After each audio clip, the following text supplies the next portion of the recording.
It's going to be a much shorter parliament session, but it's going to be a very important economic change that is being pushed through in this winter session 2025. There are two major tax bills that are coming, and they're going to decide how much you actually pay for cigarettes, for pan masala and gutka from next year.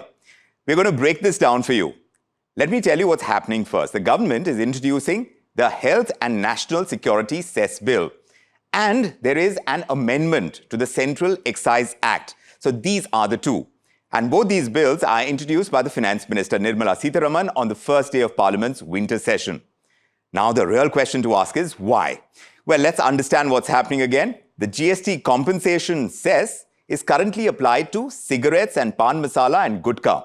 And that expires in March 2026. So the government is replacing that old GST cess with a new excise duty plus a new health and national security cess, which in a nutshell means old GST cess out, new excise-based cess in. And what will be taxed now? Under this new system, pan masala and gutka and tobacco products, even cigarettes, they will all be taxed under central excise, and no longer will they be under the GST cess. But why is the government doing this? What is the objective? It's quite simple. No gap in tax collection when that GST cess ends. Now you must be thinking, will taxes go up or not? Right now, at least for the moment, there is no official clarity on rate hikes. But the government sources are hinting that the total tax burden is going to remain the same as of today, which means that the rates under the new cess, they are likely to mirror the existing GST cess structure, which is going to expire. So do not expect any reduction in cigarettes or gutka or pan masala prices. So then why does this shift matter? Well, this change ties into the new GST rate revamp that has rolled out in September this year. Most items had been moved to just two slabs. 5% was the one slab, 18% the other. But tobacco, well, that's a different story because tobacco has stayed at that steep 40% slab because it is considered a sin good. And now by moving taxes to excise plus health and national security cess, the government is ensuring a couple of things. One is that they have long-term revenue stability.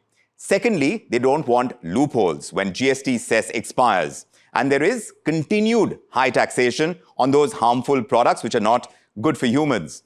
And fourthly, no incentive there for increased consumption either.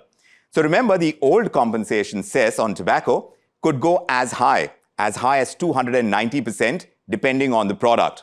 The government does not want that revenue stream or the deterrent effect to actually disappear, which all boils down to what this really means for you.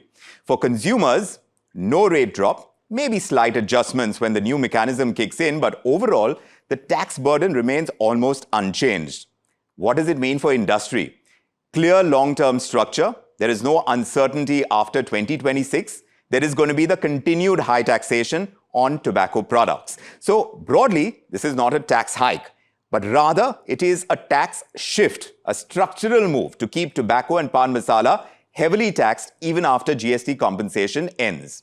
So yes, new system, same high taxes. Do you think this is going to reduce consumption, or do you think it's just going to push up prices? Why don't you tell us in the comments below? And for more of information like this, do stay tuned to NDTV Profit for all the updates.